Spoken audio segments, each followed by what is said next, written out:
Hello, Credit Warriors. Welcome to today's live Q&A. My name is David Michalek.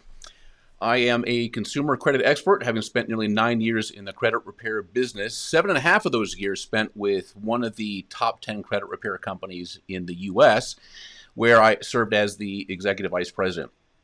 I've conducted over 10,000 one-on-one credit repair consultations, participated in over 1 million disputes, and on top of that, I've personally coached thousands of people through the entire credit repair and rebuilding process.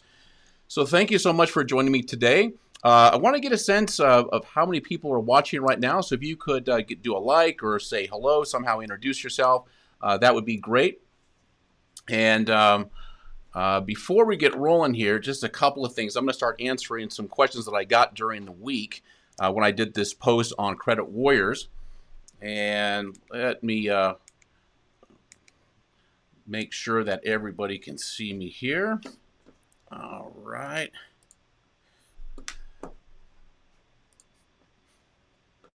Okay. Great. Thank you for posting. Okay. The fact that I'm seeing this F right here, what I'd like you to do is in the video, you see above where it says powered by Restream. If you want to click that link right there, just give Restream, this is the software that I'm using, give it permission to show your name and also your profile picture. So that way when I'm answering questions, I'm going to put the comments on the screen, we all know who you are. Shouldn't take but a second, and we'll wait for a few more people to join. Okay, very good.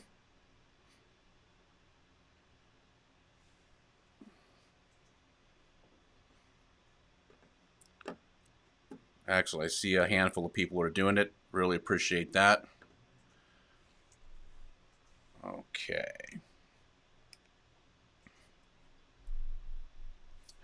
All right, we're going to get started here in just a second. I want to give everybody time to hit that link above there. Okay. If you haven't noticed, there is no guest with me today. Usually when I come into Credit Warriors, I'm bringing a guest. It's just going to be us today. So I'm flying solo because I want to dedicate our time to talking about the credit repair process, and specifically the dispute process. That's really why we're all here. And I'm going to give you some insight and experience that can only come from working in the credit repair industry and working for one of the largest companies in the country. And I can promise you a few things in this live today. First and foremost, I'm going to answer all of your questions. I'm going to tell you some really interesting credit repair facts, maybe a cool story here and there, things that I've learned over the years, and I'm almost certainly going to challenge some of the things that you might think are true about credit repair. You've heard me say this before. Credit repair is full of myth, and it does translate a lot into individuals trying to work on their own credit. Okay, now the first thing I want to do is let's get to some of the questions I was asked during the week. Had a handful of people post some questions. The first one is from Natalie. And Natalie's question is, I have 13 credit cards with very small limits. I'm looking to add some with better limits. Also, I'm looking to purchase a home early next year. When should I not apply for anything prior to applying for a mortgage? So we got a couple of questions here. If I apply for all the cards that I want in one day, will it count as one inquiry? Thanks. Okay, a couple of things here. First of all, Natalie, 13 credit cards is overkill. You really don't need that many. In fact, let me show you something quick. I added a FICO chart just for you. And if you look at right here, you see where my head is. See where it says amounts owed 30%. So this is a pretty substantial portion of your score. And what's really important about this is, well, first of all, a lot of people misinterpret this section as 30% credit card utilization. And even though that's been tossed out a lot, that's not really what this part of the pie chart is talking about. One of the things that's included in this 30% is how many accounts you have that have open balances. So that's a little bit of a concern that I've got for you, is that you've got 13 credit cards, and even if you have minor little nuisance balances on each one of these cards, that's going to play against you. So you want to make sure that you keep your balances zero. One of the things that I like telling people before they're going into the mortgage process, a couple of things is, and you're going to hear this from your mortgage broker, make sure you don't apply for anything. You don't want any score drop from any inquiries. You don't want to have especially any high balances when you go into the mortgage qualification process. Another thing too is the mortgage scoring model that's going to be used. So this is going to be FICO, of course, is very sensitive to credit card utilization. You want to keep that down. Ideally, you want it at 0, but keep it under 7% if you can. 10% is the easiest number to remember, so just try to keep it as low as you can. To answer the second part of your question, if I apply for all the cards that I want in one day, will it count as one inquiry? The answer is yes, but Natalie, really, you don't need any more credit cards. Wait to get your house. If you want to get better credit cards with higher limits, just give it a little bit of time. Great question there. And if through this whole process, if you have any questions, feel free to jump in. Happy to answer them for you. Next question is from Rayshana. Jim went out of business in 2015. My debt started 2014. Recently showed on TransUnion with new collection agency. Will it still fall off in April 21st, 7-year mark, or how should I address this? One of the things that happens when a debt buyer, and this is what we're talking about, the collection company is just purely a debt buyer, probably a junk buyer, depends on who got it. But part of the code that goes over to the collection company is what's called the DOFD. It's the date of first default. That's where the 7 years starts. Even though you might not see that on the credit report, that information is there in the background. Because they bought it, and you'll see an open date. The open date's really recent. All that open date means on the credit report is that's the date that the collection company opened that account. But that's not where your 7 years is starting. It's still going back to whatever date that the date of first default is. So I wouldn't worry about it. If you think it's gonna, 2014? Yeah, if it's getting ready to fall off here pretty soon, I don't think you'd have anything to worry about. Keep an eye on it. If it doesn't disappear, then you've got a really good, you got a solid dispute. Okay, let's move on to, we've only got a couple more. LaShawn, in May 2010, I had a default final judgment entered for a car loan. When I did a public record search, LaShawn, I don't know if that's LexisNexis or some other source. I see the same final judgment document with a new date and time on the search bar, but the document still has the 2010 sign date. Okay. Public record, you're looking for the file date. That's when the judgment, well, they don't show up on credit reports anymore, so as far as credit goes, it's not that big of a deal. Judgments, tax liens, bankruptcy, these used to all be on credit reports, but as of June of 2017, the only public record that appears on a credit report is bankruptcy. Chapter 13, Chapter 7, Chapter 12, just depends on what it is. Once you have a lien, it's going to remain in the public record. It'll always be there. So just bear that in mind. I'm not really sure what the new date is on the search bar, but as long as the date that it was filed is there, that's really the date that you're looking for. But it's kind of a moot point because, again, these things don't show up on credit reports anymore. Hope that answered your question. If not, feel free to circle back around. Last question. Jamisha, how to approach a charge-off effectively that's still with the original creditor and over 2 years old? All right, so I've got two answers to this. The first disclosure answer is always honor the debts that you agreed to pay. Now, there's that side of it. Now, granted, that's a lot easier said than done for a lot of people. Now, when you say, how do I approach a charge-off effectively, I'll make the assumption that you're talking about disputing the account. The best dispute reason is always the one that describes why the account is not reporting accurately. If everything looks to be accurate, well, then if you're doing this yourself or you're using Credit Versio, then one of the best ways to approach a charge-off is to dispute the late payment history. It's something that they may not have on hand. Depends on how old the account is. If it's 2 years old, a couple things to keep in mind. Maybe they don't have that documentation. Maybe they've archived the account. Things like that happen. And also, too, when you're talking about an account that's 2 years old, as long as there's nothing else derogatory, you are largely recovering from these things after about 24 to 36 months. Now, if you've got additional negative credit that took place after this, that's an entirely different story. But as far as the dispute goes, try disputing the late payments and see if you have some success with that. Crediversal will guide you through that process. It sees charge-offs. It understands what that is. Its default or suggested reason is going to be challenging the late payment history. All right, so I wanted to knock those questions out real quick. And then I want to get to talking about the dispute process. And this is going to be an interesting story because one of the reasons why a lot of bad information is maintained by the end user, the reason why I'm in Credit Warriors today, it's because there's a lot of people in here that are doing their own credit repair. That's awesome. That's the way that it's supposed to be done. And in that process, it's really important to know the best strategy, the best approach to do a dispute. Where a lot of things get gummed up is that the credit repair industry, just the thousands and thousands of people who are in this business, maintain a lot of views, a lot of strategies that are not really beneficial. And I'll show you what I mean. So I made a little slideshow. I'm going to walk you through this process. Okay. Hold on one second here. I got to set this all the way back to the beginning. Okay. So I titled this Lessons Learned from 10,000 Credit Consultations, 1 million+ disputes, and being the executive VP of a top 10 credit repair company. And these are things that I've learned along the way. And one of the first things that I want to encourage you to do is to keep your dispute letter short, simple, and to the point.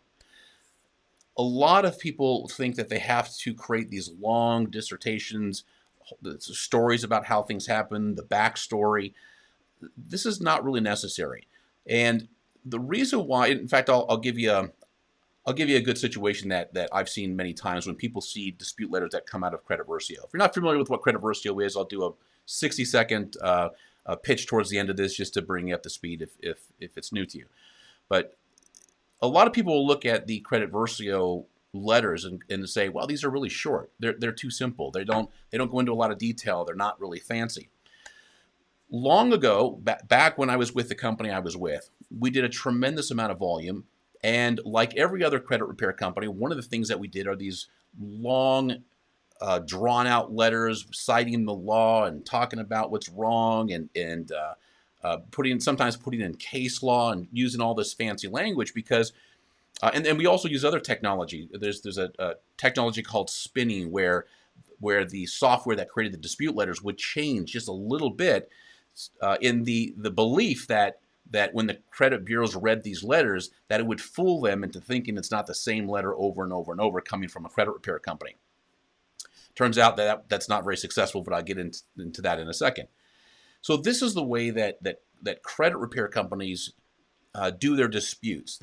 Maybe it's just to make people feel like they're getting a lot of value for what they're paying for. But all of this changed when I had an opportunity to sit down with somebody who used to work at the credit bureaus. In fact, two guys. In fact, if you've watched this channel a couple of times, you probably saw me interview Steve Rigger in the Credit Warriors website, or on the Facebook page. If you go into videos, you'll see an interview I did with Steve Rigger. This is a guy who ran the entire dispute division for TransUnion. He was there for 25 years. And then also John Olsheimer, who is a regular guest that I bring in, used to work in dispute resolution for Equifax. And one of the things that they both made very, very clear is that these big dispute letters, these long explanations, are really not necessary. They don't help. And also, they're not really fooling. When credit repair companies send these in, they're not fooling the credit bureaus at all. So let me go back to my slide here. So where does that come from? Why is this a detriment to you? Why is this something that you don't want to follow suit? The reason why credit repair companies do that is this section right here. Now, this is taken right out of the Fair Credit Reporting Act. And I'll explain this, and this will sum everything up, and it'll make total sense to you. What this says, and I believe this is in section 623, where it talks about all the rights that consumers have, what a credit bureau has to do when they receive a dispute, what the creditor has to do, all the procedure that takes place that is for your best interest, all of these consumer protection laws and actions. And then right at the very bottom of this entire section that goes on for pages and pages is this section. It's called Section G, and it's exclusion of credit repair organizations. And what this is saying is, oh, by the way, everything that we just said that we're going to do, the investigation, the getting back to the consumer, all that is out the window if the letter comes from a credit repair company.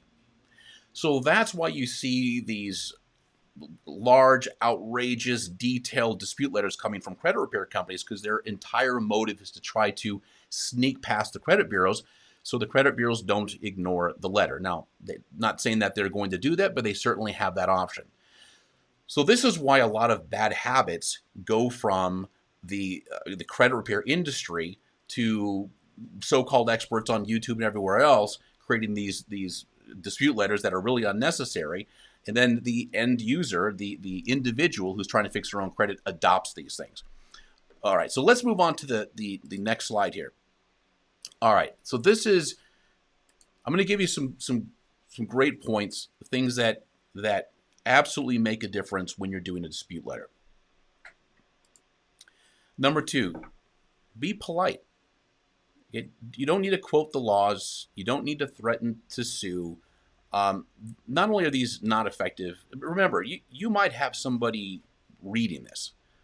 Even though technology scans these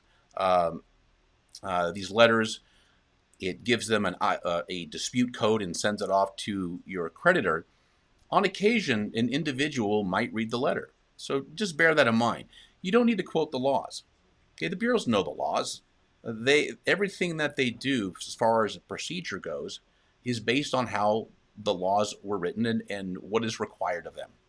Also, and this is something we did in the credit repair business a lot, threatening to sue, quoting all the laws. Sometimes we'll put case law in there. This is completely unnecessary. It also makes it look like it's coming from a credit repair company, because individuals tend to not do this. And yeah, I put that last part in. They're not intimidated by you. They get this every single day. So be polite, be very concise with your letter. Number 3, the dispute process is a multi-letter strategy. Okay, this is a really big deal. It would be fabulous if you could send out one dispute letter and that was it. Everything is done. You got the correction that you wanted. But that's not the case. This is a multi-step process. It can take time. It can take 2 or 3, sometimes even 4 letters to determine if the account is valid or not valid. Give me if you would, just give me a post to make sure you can hear what I'm saying. I can only see a couple of comments on here. Just full disclosure, we're trying the new software today. I'm multi-streaming to Facebook and also YouTube at the same time. And just want to make sure everything is on the up and up and everything is working. All right, good. Okay, everything looks okay.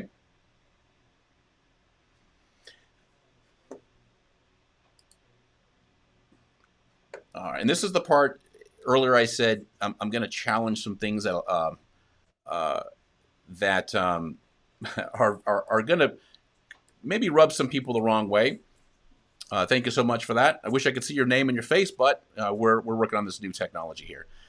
I appreciate that. Okay.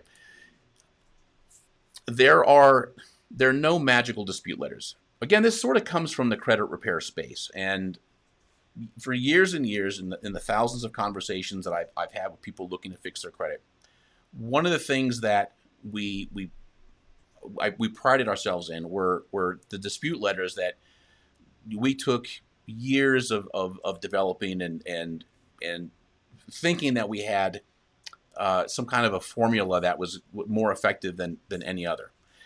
Again, when we sat down, or when I sat down with the two guys that used to work in dispute resolution in the bureaus, and they both told me, listen, you don't need to do these fancy letters. Just keep it simple. State what the dispute is.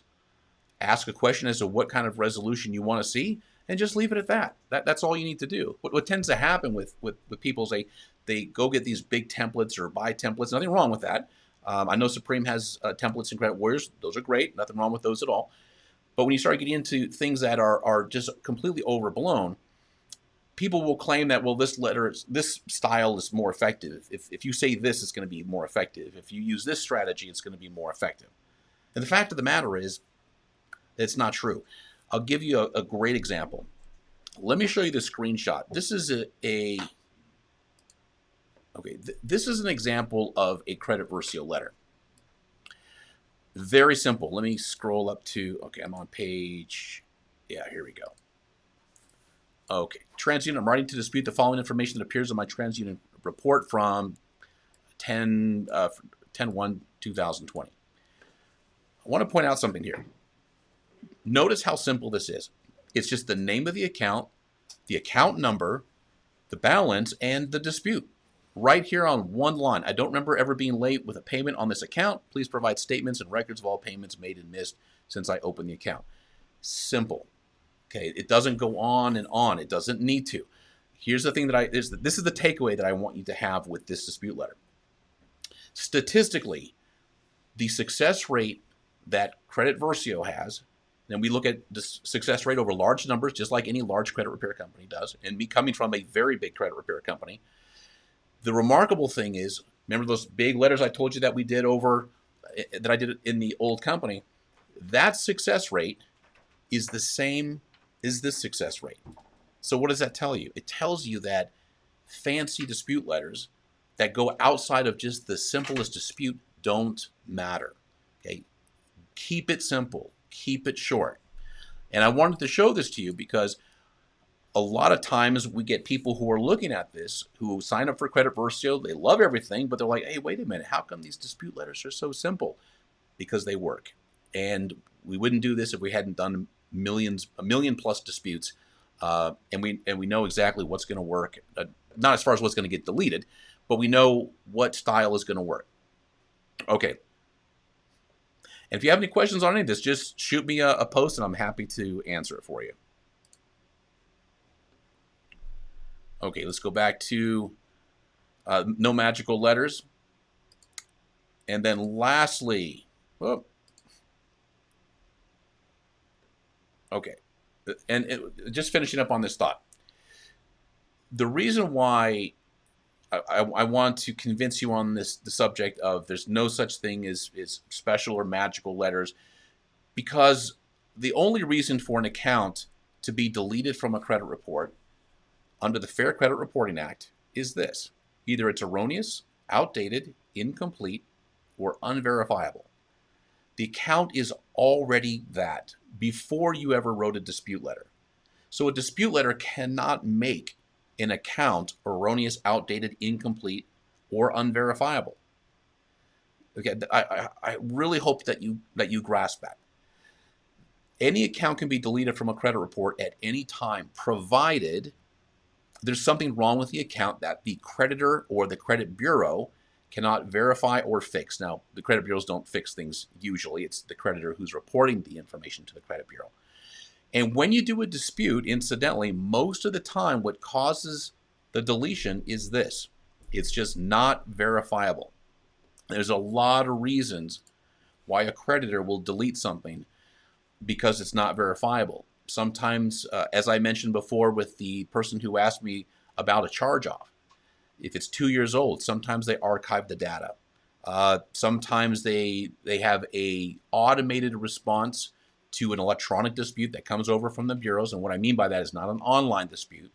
When you send a paper dispute, and you should only be doing paper disputes, that dispute is scanned by the bureau, sent to the creditor digitally, and sometimes they just have a default response to remove the account. And I mean, that's a win. Okay.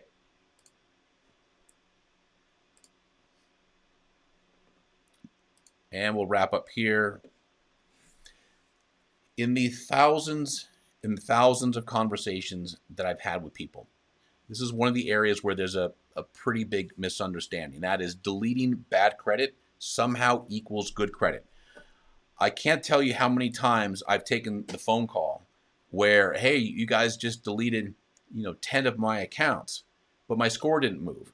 Well, the score didn't move because there was no reason for the score to move. Let me give you a really great illustration. Credit repair and the correlation between that and a higher credit score. So imagine your credit is a hot air balloon, okay, and it's full of air. That hot air, that's going to be our representation of good credit. Okay, now the sandbags that are attached to that hot air balloon, that's the bad credit. So when you're doing credit repair and you're cutting away those sandbags that represent bad credit, if you've got hot air in that balloon, the balloon's going to rise. Okay, that's your credit score. Your credit score, most of the time, unless there's some weird circumstances, is going to rise. Now, what happens if you don't have any good credit, or you have very little good credit, or the good credit that you have is completely outweighed by the quantity and the type of the negative credit that you have? Well, that illustration is you got your balloon. I don't know if you've ever seen a hot air balloon go up, but they usually have it laid out across a football field or something, and they've got that big jetpack looking thing that's filling it full of hot air. Well, if your balloon is laying on the ground because there's not enough good credit in it to raise it up, and you're cutting away the bad credit, great. It's less bad credit that you've got to contend with, but you don't have any good stuff to raise that score. And that's a problem that happens a lot with people who are trying to fix their credit. A very high portion of people who are in the process of fixing their credit went through a pretty bad time. And from what I've seen, a lot of people have a credit report that is just decimated. And the repair is just that first part of the step. Try to delete as many accounts as you possibly can that are not in compliance with the law, paper dispute letters, but you've got to rebuild at the same time. I hope that makes sense. All right. And always a best practice when you're sending a dispute letter, include your ID, please. Driver's license. It's okay if your address doesn't match on your driver's license. Really what you want to make sure that you've got in there is a proof of address. Utility bill is ideal. You can use an insurance statement, but it's got to be within about 60 days. The reason for that is bureaus oftentimes are going to respond to your dispute by sending a credit report, a letter. It's going to have some sensitive information. They don't really want to do that unless they know for sure that it's you. Okay, so that's a little bit of insight on what I've learned working at a big credit repair company. That a lot of this stuff is really just a smoke show.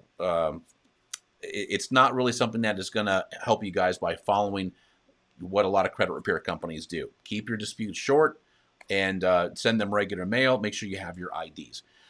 Okay, so I am guessing, I see that there are a lot of people watching. I'm not really getting much in the way of questions. So my first thought is that maybe we might be having a little bit of a software issue. Again, this is the first time I'm using Ecamm with another piece of software that's going over to YouTube as well. Does anybody have any questions? Fingers crossed. I'm trying to make sure that all of this works. I really appreciate you bearing with me today.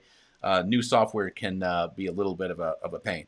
Rick from YouTube just got off the phone with Equifax. System has been down for 2 weeks now, so they say. Rick, I have not heard of that. I'm not sure what they're referring to, meaning their system has been down. What exactly are you trying to do? We have literally thousands and thousands of people using Credit Versio.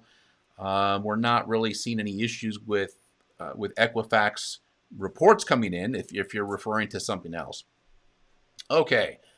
And here's another question. Is that info sent with the dispute letters through Credit Versio? I'm assuming you're talking about your ID. Correct me if I'm wrong, But the answer to that question, if it is yes. Part of the process of setting up your Credit Versio account is you're going to upload a picture of your driver's license and a recent utility bill, insurance statement. A pay stub will do fine if you don't have an insurance statement or any kind of a utility bill. And when Credit Versio prints out your dispute letter, it emails it, or excuse me, it's going to email your dispute letter to you, and it will have your IDs attached to it automatically. Okay, Rick Phillips again. Okay, what can I do about identity theft? Rick, great question. First of all, you don't have to call the bureaus to do this. You can log on to their website, and you want to certainly freeze your account. Okay, it's free. It doesn't take but a minute to do. Identity theft, you have some really aggressive rights. And the first thing you're going to have to do is fill out an identity theft packet. And you can get that from the FTC website, CFPB. You can go into Credit Versio in the tutorial section. You're going to see templates, and there's a identity theft packet in there. And what they're going to require that you do, or ask that you do, if you want to be taken seriously about identity theft, you've got to do this. You have to include a police report. Now, when that happens, when you send your identity theft packet along with the police report, they have 4 days to remove that information from your credit report. And they do it in such a way where it still stays in your file, which is a good thing, but it doesn't show up on your credit report. It's called a credit block, and what that means is if that creditor tries to report that information again the next month or maybe 6 months down the road, the credit bureaus know that this stuff has been identified as identity theft, and it won't re-report on your credit report. So I'm sorry to hear that. That's really an unfortunate thing, but it does happen. Okay.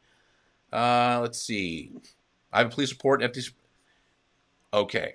You know what, Rick? I've been there myself. Mail it to the credit bureaus. Do it fast. And again, 4 days, they'll have it off. Okay. Rick, yes, they will. But it is federal law. You mail that in with your police report. There's no question. And if they're giving you a hard time, and I can't imagine that they do that because the fines and being the lawsuit that would come from that is substantial. Okay, so if you're having issues, I mean, it would be very, very rare. I've seen a lot of identity theft disputes in the past. Let me know. Send an email to support@creditversio.com, and we can give you a referral to an attorney who specializes in this kind of law. Anytime you work with an attorney that has to do with Fair Credit Reporting Act law or FDCPA, that's Fair Debt Collection Practices Act law, they don't charge you anything, so don't be intimidated by that. They take care of these things without any cost to you. Okay. All right. Any other questions? God, I can't believe we've been on here for 35 minutes already. Questions about identity theft, anything about the dispute process, I'm happy to answer it for you. While we're waiting, for those watching, if you are unfamiliar with Credit Versio, just want to give you a quick little 60-second overview. Okay, so Credit Versio, just the short version, is software. It's the first and only software that can do what I'm about to show you. It can scan your credit report, all 3 bureaus, and when it scans your credit report, it finds every negative account that is on there. Now, you can do this yourself, but it's just kind of a pain in the butt, especially if you get a credit report from, say, annualcreditreport.com, or if you're getting credit reports from each individual credit bureau. So Credit Versio is going to read your credit report. It's going to find all the negative information, which is what you're looking at right here. Here you can see in this demo, we're just clicking the accounts that you want to dispute. It's going to ask you to give a dispute reason. Now, if you don't have a dispute reason, you just want to shoot your shot and see if you can get it deleted, Credit Versio understands, and it will give you a suggested reason. And what you're seeing here is Credit Versio is building the dispute for you, just like that letter I showed you a second ago. It'll email it to you, you print it, put it in the mailbox, and then in 40 days, Credit Versio will bring in your new credit report. And this is, I think this is the most amazing part right here. And just on a technical level, this was incredibly difficult to do. Credit Versio can bring in your new credit report, compare it to your previous credit report, and it can tell what changed. It'll show you what accounts were repaired, what accounts were deleted, and it'll tell you on what bureaus that took place. Now, what about the accounts that didn't get deleted? Well, like I said, this is a multi-letter dispute process. So when Credit Versio gets that second report, it sees that the accounts you disputed last month didn't change. Then it moves on to a second dispute, and then a third, and then a fourth.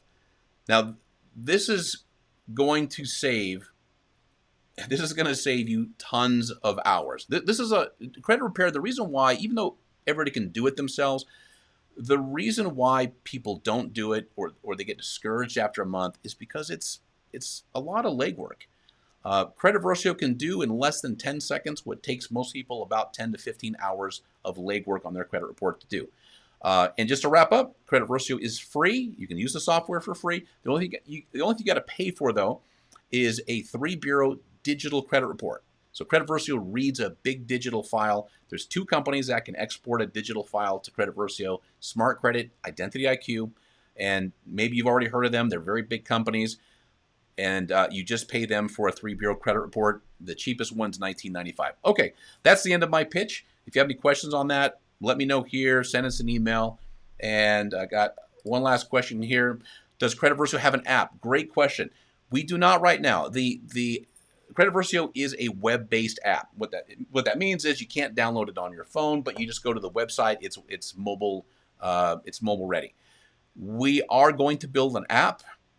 It's just a complex process to take the AI, which is a massive piece of software, and make that work on an app. We're going to figure it out. We're hoping to start working on that sometime at the end of the year, but it's on its way. Okay. If that is the last question, I'm going to wrap it up. If you're looking at this video after it's been broadcasted live, feel free to leave a post, ask a question. I'm happy to answer it.